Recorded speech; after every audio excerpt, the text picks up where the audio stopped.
Hello students, this side Assistant Professor Meenakshi Dwivedi and you are watching Scholars Mantra. EMRS के answer keys already आ चुकी हैं 2 दिन पहले से, लेकिन यूजीसी नेट आंसर कीज की वजह से ये वीडियो थोड़ा सा डिले हो गया है। ऑलमोस्ट सभी स्टूडेंट्स ने क्लेम कर ही दिया होगा, बट फिर भी एक बार मैं भी आपको कंफर्म कर दूं कि किन किन क्वेश्चंस में डाउट लग रहा है और किन किन क्वेश्चंस में हम विद प्रूफ क्लेम कर सकते हैं।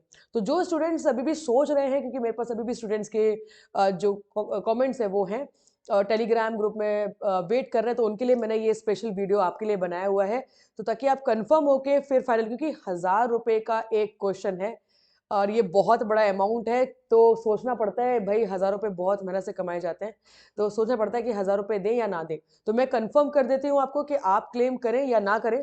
तो इस वीडियो में मैं स्टेप बाय स्टेप ही आपको बताऊंगी कि क्लेम कैसे कर सकते हैं और क्लेम करने के लिए क्या क्या रिक्वायरमेंट्स हैं, प्लस किन किन क्वेश्चंस पे क्लेम कर सकते हैं। मेरी पर्सनल रिकमेंडेशन यही रहेगी कि जिन क्वेश्चंस में मैं आपको क्लेम करने के लिए कह रही हूँ आप जरूर क्लेम करिएगा, और क्यों वो मैं आगे आपको बताती हूँ। ठीक है, तो चलते हैं हम डायरेक्टली। जैसे कि आप डायरेक्टली गूगल पे जाएंगे, गूगल पे जाने के बाद आपको डायरेक्टली EMRS वहाँ पे करना है, पुट करना है। आपके सामने इस तरीके से इंटरफेस ओपन हो जाएगा।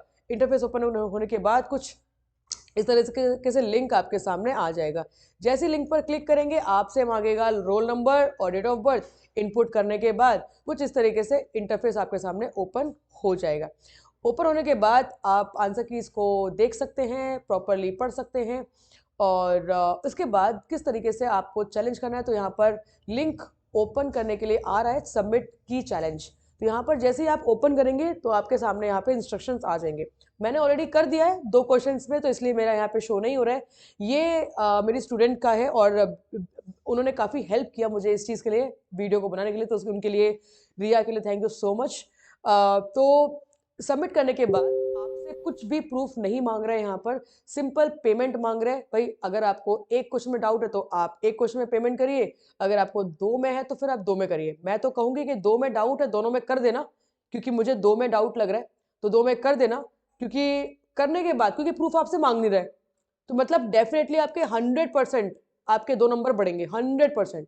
ठीक है, और अगर मेरा पर्सनल सजेशन आप मानो, तो जिनको लग रहा है कि 3-4 नंबर से उनका रह सकता है, तो आप 4 में, क्योंकि तो 4000 रुपए अगर आप देते हो, तो मैं ये बिल्कुल 100% गारंटी के साथ कह सकती हूँ कि आपके मार्क्स जरूर बढ़ेंगे, बिल्कुल बढ़ेंगे। क्यों? क्योंकि प्रूफ नहीं मांग रहे आपसे।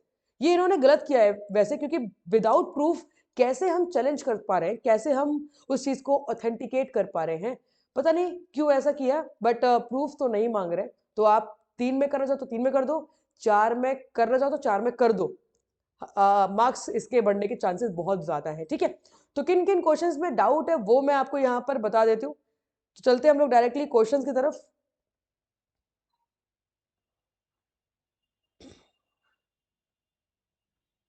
ओके, तो ये है आपके सामने क्वेश्चन का PDF। तो अभी तक मेरे पास जितने भी डाउटफुल क्वेश्चन आए, इसमें से 4 क्वेश्चन हैं जो कि ऑलमोस्ट सभी लोगों ने मुझे भेजे हैं। तो इनमें से किस में डाउट लग रहा है, किस में नहीं लग रहा है, वो भी मैं आपको बता देती हूँ विद प्रॉपर आंसर। तो यहाँ पे क्वेश्चन नंबर 97 दिया हुआ है, और ये सवाल है, और ये सवाल इतनी बार घूम चुका है कि आपको डेफिनेटली याद हो गया होगा। तो इसमें से कौन सा बास्केटबॉल का वायलेशन नहीं है? ठीक है, तो यहाँ पर जो आंसर की में आंसर दिया हुआ है वो चार्जिंग दिया हुआ है। अब बच्चों को लग रहा है कि मैम ये तो डाउटफुल क्वेश्चन है, बट मैं यही कहूंगी आपसे कि ये डाउटफुल क्वेश्चन नहीं है। चार्जिंग आंसर बिल्कुल सही है इसका। बाकी अगर आप देखें कि बैक कोर्ट हो गया, ड्रिबलिंग हो गया, प्लेयर आउट ऑफ बाउंड्स हो गया, ये सारे के सारे जो है वो वायलेशन है। बट चार्जिंग क्या है? वायलेशन नहीं है, ये फाउल है, ये फाउल है, इसलिए ये बिल्कुल सही आंसर है। तो इसमें क्लेम मत करिएगा, कोई भी आपको ग्रेस मार्क्स नहीं मिलेगा। बट फिर भी मैं यही कहूंगी कि करना हो तो कर देना, बिल्कुल कर देना, क्योंकि प्रूफ तो आपसे मांगा नहीं है। कर दो, क्या पता आपके मार्क्स बढ़ ही जाए। ठीक है, तो ये है, बट ये कोई डाउटफुल क्वेश्चन नहीं है, मैं वो चीज आपको कहूंगी। ठीक है, इसके बाद 41 क्वेश्चन नंबर यहाँ पे दिया हुआ है। अब यहाँ पे पूछा हुआ है कि कौन सा ट्यूबरक्लोसिस के बारे में नहीं है। तो यहां पर आंसर की में इसका आंसर दिया हुआ है बी, बट ये जो ऑप्शन है इसमें हम डाउट लगा सकते हैं, इसमें हम क्लेम कर सकते हैं, क्योंकि कौन कौन से हैं वो देख लेते हैं। मायोबैक्टीरियम ट्यूबरक्लोसिस, तो ये आंसर है क्योंकि ट्यूबरक्लोसिस इसी की वजह से होता है, ठीक है। तो ये तो आंसर जो है वो बिल्कुल सही है, इसलिए ये आंसर नहीं होगा, ठीक है। तो जो सही है वो नहीं होगा, जो गलत है वो यहाँ पर होगा। It is also known as consumption, तो 18th में 18th के टाइम पर इसको कंजप्शन कहा जाता था, तो इसीलिए ये भी नहीं होगा। अब बचा बी एंड ए। तो बहुत सारी रिसर्चेस में ट्यूबरक्लोसिस को हेरिडिटरी जो है डिसीज माना गया है, कुछ रिसर्चेस में इसको इन्फेक्शियस डिसीज माना गया है, तो डाउटफुल है भी और नहीं भी। बट जब आप ए की बात करते हो तो ये तो बिल्कुल भी नहीं है। क्यों? क्योंकि मायोबैक्टीरियम बोरिस कोई भी किसी भी टाइप का कोई भी बैक्टीरिया नहीं है। तो ट्यूबरक्लोसिस मायोबैक्टीरियम ट्यूबरक्लोसिस की वजह से होता है। तो यहाँ पे 100% इसका आंसर ए होना चाहिए, ए, जो कि दिया नहीं हुआ है। तो बी दिया हुआ है, बट आपका इसका आंसर ए ही होगा। तो इसके ऊपर हम डाउट लगा सकते हैं, जिसका प्रूफ मैं पीडीएफ फॉर्म में आपको टेलीग्राम ग्रुप में शेयर कर रही हूं। आप जरूर टेलीग्राम ग्रुप ज्वाइन कर लीजिएगा, ठीक है। इसके बाद नेक्स्ट क्वेश्चन नंबर यहाँ पर फ्रैक्चर का पूछा हुआ है, तो इनमें से कौन सा फ्रैक्चर है? आंसर की में इसका आंसर दिया हुआ है कम्युनिकेटेड फ्रैक्चर, और कुछ बच्चों को डाउट है, वो कह रहे हैं कि मैम इसका आंसर तो ए होना चाहिए, बट या फिर फोर्थ होना चाहिए। नहीं भाई, इसका आंसर सी बिल्कुल सही दिया हुआ है। ये वाला फ्रैक्चर होता है कम्युनिकेटेड फ्रैक्चर होता है, जिसमें हड्डी बहुत सारे पीसेस में टूट जाती है। इंपैक्टेड फ्रैक्चर हड्डी आपस में घुस जाती है, driving into each other. Compound fracture complete fracture को कहा जाता है, और कम्युनिकेटेड फ्रैक्चर जब हड्डी आपके वाइटल ऑर्गन्स में घुस जाती है तब। तो यहाँ पर आंसर सी बिल्कुल सही दिया हुआ है। तो इसमें क्लेम, इसमें डाउट नहीं है। Claim again I am saying, करना हो तो कर देना, कोई प्रॉब्लम नहीं है, ठीक है। इसके बाद 70 के बाद तो 55th क्वेश्चन नंबर, और इसमें जो आंसर कीज में आंसर दिया हुआ है वो दिया हुआ है बी, सेकेंड एंड फोर्थ। तो सेकेंड एंड फोर्थ जो आंसर है वो तो सही है, बट सेकेंड एंड फोर्थ के साथ एक और सही है, वो है 1, ठीक है, 6th, okay, second and fourth. तो यहां पर भी अगर हम देखें तो हो सकता है, क्योंकि एक्सीलरेशन जोन 10 मीटर का, देखो अब तो ये चेंज हो गया है रूल के अकॉर्डिंग, बट ये जो सवाल है कोई नए सवाल नहीं है, ये वही पुराने पुराने एग्जाम्स में आए हुए सवाल हैं ये। तो ये पुराने आंसर्स के अकॉर्डिंग ही ये लोग इस चीज को मानेंगे।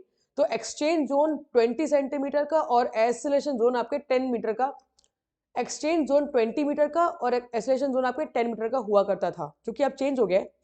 तो यहाँ पर फिर भी आंसर की इसमें आंसर आपको यही मिलेगा, एक्सीलरेशन जोन आपके 10 मीटर का बिल्कुल सही होगा।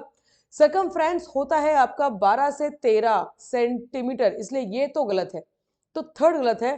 बाकी रिले टीम में जो जो मेंबर्स हैं वो 6 होते हैं, एक तरीके से एक टीम में 6 मेंबर्स होते हैं, 4 आपके जो है वो भागते हैं और 2 सब्स्टिट्यूट्स रहते हैं, ठीक है। तो टोटल 6 टीम होती है, ठीक है। तो यहाँ पे first third sorry first second and fourth, तो फर्स्ट सेकेंड एंड फोर्थ, तो फोर्थ इसका होना चाहिए, सेकेंड दिया हुआ है, तो दैट इज वाई ये क्लेम करने वाला है। तो 4 में से 2 पे क्लेम आप, मतलब 2 पे डाउट है और 2 पे डाउट नहीं है, बट क्लेम करने के लिए आप कर भी सकते हैं, क्या पता आपको मार्क्स मिल जाए। तो ये वीडियो अगर आपको हेल्पफुल लगा हो तो जरूर कमेंट करके बताइएगा, लाइक कर दीजिएगा, और EMRS के बारे में कोई भी आपका सवाल अगर है तो जरूर मुझसे पूछिए, या फिर टेलीग्राम ग्रुप में मैसेज करिए, I will reply you in this video, okay. Upcoming जो वीडियो रहेगा वो EMRS का कट ऑफ कितना जा सकता है उसके ऊपर मैं जरूर बनाऊंगी। आपसे रिक्वेस्ट है कि आप इस वीडियो के नीचे कमेंट करके जरूर बताइएगा कि आपके कितने मार्क्स बन रहे हैं, सो दैट एक बहुत स्ट्रॉन्ग आइडिया लग पाएगा कट ऑफ के बारे में। तो thank you so much and keep watching scholars Mantra.